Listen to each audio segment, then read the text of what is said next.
Hello, welcome to Libra Philippines. So, ito yung reading natin for Libra. Take only what resonates, guys. Hindi ito magre-resonate sa lahat. So, kunin mo lang yung mga messages na magre-resonate sa'yo. Feel free to like and subscribe to our channel. Ma-appreciate ko yung likes at syempre yung pinaka-comment ninyo, no? Kahit po heart-heart lang, smileys, malaking bagay na yun sa akin. Kasi nagpapakita yun ng malaking suporta sa akin. Maraming salamat po.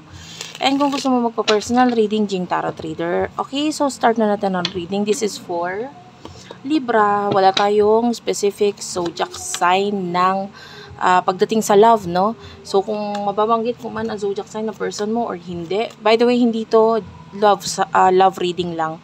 So, yung end ng video, doon natin kukunin yung sa love. Okay, or end na cards. Basta, yung overall muna tayo. And, yan. Anyway, yun nga. Kung may babanggitin ako zodiac sign, at hindi ko nabanggit yung zodiac sign ng person mo, okay lang yun. Kasi general naman to, energies lang yung kinukuha natin. Kasi pwede naman natin makuha yung sa natal chart niya na zodiac sign. Yung kanyang Sun, Moon, Rising, Venus, and Jupiter sign. And also open to sa ganon, sa Libra, Sun, Moon, Rising, Venus, Jupiter, Libras. Okay, check your natal chart. Okay, so ito yung mga cards na lumabas, tapos ika-clarify natin to. Ang bottom of the deck natin is Queen of Cups, Cancer, Scorpio, Pisces. Clarify ko muna tong Knight of Pentacles.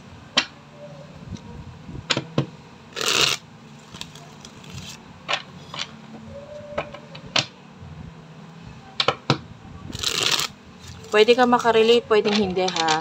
By the way, medyo maingay talaga sa aking background ngayon. May nagbibidyoke sa paligid. Hindi ko po yun makokontrol. Kung may mga maririnig kayong tricycle, motor na dumadaan, hindi ko rin yun makokontrol. Pagpasensyahan nyo na lang po. What's with the Knight of Pentacles? Knight of Pentacles is clarified by the 6 of Coins. Ayan. Taurus, Virgo, Capricorn energy.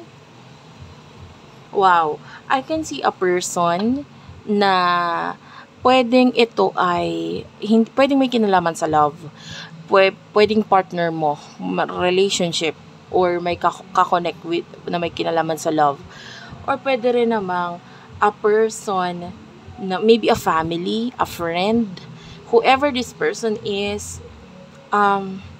Mukha lang siyang parang walang pakialam, pero yung pagtulong na binibigay niya sa'yo, which is meron, ay sincere sa loob niya. Nakikita natin na kung ano yung mga plano mo, pwedeng may plano rin siya para sa'yo or para dito sa kung ano man itong pinagtutulungan na ito. And nakikita natin na pwedeng mag-grow or para ito sa growth ng bawat isa sa inyo. Okay? Kung ito ay growth lang para sa'yo, tapos tumutulong itong person na ito, masaya siyang tumutulong siya. Yung iba, hindi lang isa, pero marami sila na tumutulong. And nakikita natin na kung ano man yung magiging growth nito, kung ano man kalalabasan nito para sa'yo, magiging masaya siya.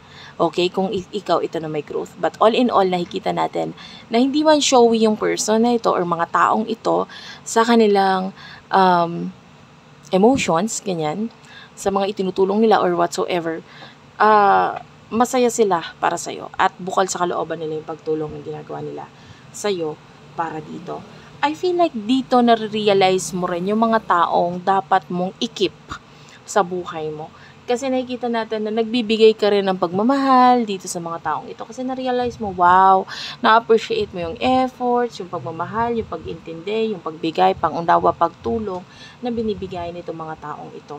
And nagkakaroon din naman ng mga pagbabago sa'yo. Maybe in the past, you are this person na I don't know, maybe introvert. Kung hindi man, pwedeng nililimitahan mo lang yung mga tao sa paligid mo or pwedeng hindi mo sila hinahayaan na makilala kung ano ka masyado or maybe hindi ka open in the past with regards sa mga tao sa paligid mo na yan.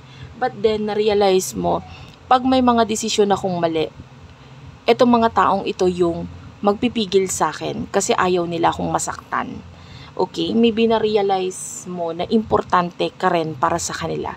And I feel like kung ano man itong growth para sa'yo, na itong mga taong to, diba sabi ko nga pwedeng may plano rin sila. Yun ay dahil kasama mo sila lagi at lagi lang silang nandyan para sa'yo. Okay? Maybe to support you or to help you. So, what's with the 5 of Swords for Libra, please? Okay, the 5 of Swords is clarified by the Queen of Swords. Someone is nangingilag sa'yo. I feel like itong taong ito is tapos na. Parang yun yung pakiramdam niya. Tapos na. Kung ito ay kalaban or kaaway, parang alam niya nang talo siya.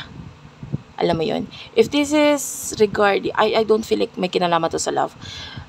May kinalaman ito sa mga tao sa paligid mo. May kinalaman dito sa mga kaaway mo, kalaban mo, kaaway mo sa negosyo or someone na may inggit or what sa'yo. Nakikita natin na parang tapos na, parang ganun. Yun yung feeling nila. Tapos na hindi na pwedeng ipilit kung ano man ito. So, ganun yung feeling, ano. The 10 of Wands. What's with the 10 of Wands? Okay, the 10 of Wands is clarified by the Devil, 5 of Cups, and 10 of Coins, and the 4 of Cups.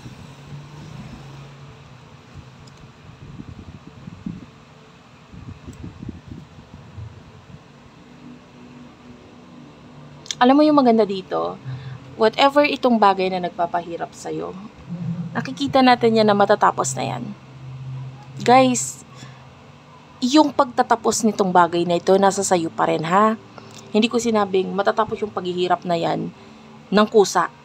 So, kung may something kang iniisip ngayon, gusto mong alisan, maybe may taong nagkokontrol sa'yo, maybe may taong nagiging bossy sa paligid mo, tas wala ka lang ginawa kundi umiyak ng umiyak. Ikaw ang may kakayahan na umalis dyan. Ikaw ang may kakayahan na tapusin yan. The way I see this, matatapos na yon kung ikaw mismo ang gagawa ng paraan na umalis dyan. Okay? Pero, I feel like regarding the pain, pwede namang ganun eh. Pwede namang hindi ka umalis, pero yung sakit, yung lungkot, pwedeng matapos na para sa'yo. Yung mga nagpapahirap sa'yo, pwedeng matapos na rin ito para sa'yo. Honestly, matapang ka eh. Kinakaya mo kahit minsan ang hirap, hindi mo kaya. Kaya mo pa rin. Matapang ka, pero iiyak ka. Alam mo yon, iiyak ka lang, pero lalabanan mo yan, kakayanin mo yan. Yun ang nakikita natin dito. I feel like pag may bagay na hindi ka sigurado, huwag mong ituloy. The way I see this, not only, kumbaga parang, tanggalin mo yung hiya, tanggalin mo yung takot, tanggalin mo yung paghahayaan mo na imanipula ka, na parang kasi nahihiya ka, kaya gagawin mo yung isang bagay, wag mong gawin. Lalo na kung ito may kinalaman sa money, na nahihirapan ka, na parang ganyan, na sa mga pinapagawa or sinasabi sa'yo, wag mong gawin. Bakit mo gagawin, diba? May sarili kang desisyon, may sarili kang kilos, kaya mong maging tao, or person, or na gusto mo, kaya mong ma-reach yung mga pangarap mo or mga bagay na gusto mo nang ikaw lang mag-isa. Hindi mo kailangan ng mga taong magmamanipula sa'yo, magbo-boss sa'yo. Because you are your own boss. 'Di ba? Ikaw ang boss ng buhay mo. Okay? So, yun nga. Sa totoo lang, tinatry kong i-push ka, tinatry kong gisingin ka sa mga, hindi naman to para sa lahat guys, kasi yung iba, sabi ko nga, malapit ka na makaalis dyan, lalo na kung ikaw ito na aalis dyan, na ikaw ito na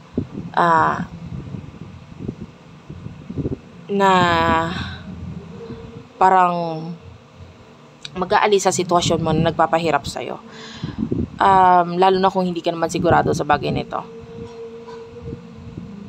Ayun nga, and kung hindi ka na sure sa isang bagay, wag mo na lang i-push. Wag mo na lang i-push. Okay? Okay lang na i-end. Kesa naman nag-i-stay ka sa isang bagay na hindi mo sigurado kung ano ang patutunguhan nito. Lalo na kung pinipilit ka lang naman ng mga tao na i-push or gawin itong bagay na ito. Okay, yun lang yun. Anyway, lakasan mo yung pakiramdam mo. The moon is here at the bottom of the deck. So, lakasan mo yung intuition mo. Hindi ko mo inalok sa'yo or in-offer sa'yo with a page of coins na feeling or pinasabi sa'yo na magbibigay ng success sa'yo, etc. Ikaw yung magsasabi kung gusto mo talaga with the start. Kung pangarap mo talaga or gusto mo talaga yung isang bagay na yan. Bibigyan kita ng example. For example, may negosyo ka, no? Inalok ka, oy, yung negosyo mo, dagdagan mo ng ganito kasi maganda. Ganyan. Tutulungan kita. Okay, nandun yung pagtulong. Gusto mo. Ang tanong is, gusto mo ba yung bagay na yon? Or may nag-alok sa'yo ng trabaho, sabihin sa'yo, ito, pasok ka dito, tutulungan kita, ako magbabayad ng ganito, ganyan. Ang tanong is, gusto mo. Pakiramdaman mong mabuti kasi hindi mo mabibigay or magagawa yung obligasyon or yung mga responsibilidad dun sa bagay na yon kung ikaw mismo hindi mo gusto yung ginagawa mo. Okay? Pero mabibigay mo yung best mo kung gusto mo yung ginagawa mo or yung mga ipapagawa sa'yo. So, yun lang yun. Huwag mong hayaan na manipulahin ka. Okay? And, dito tayo sa love. The last card is about love. So, tell me about the Ace of Wands.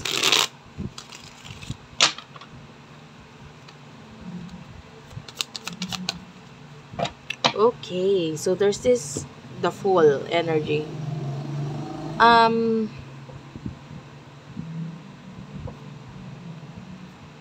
Actually, I can see a new person.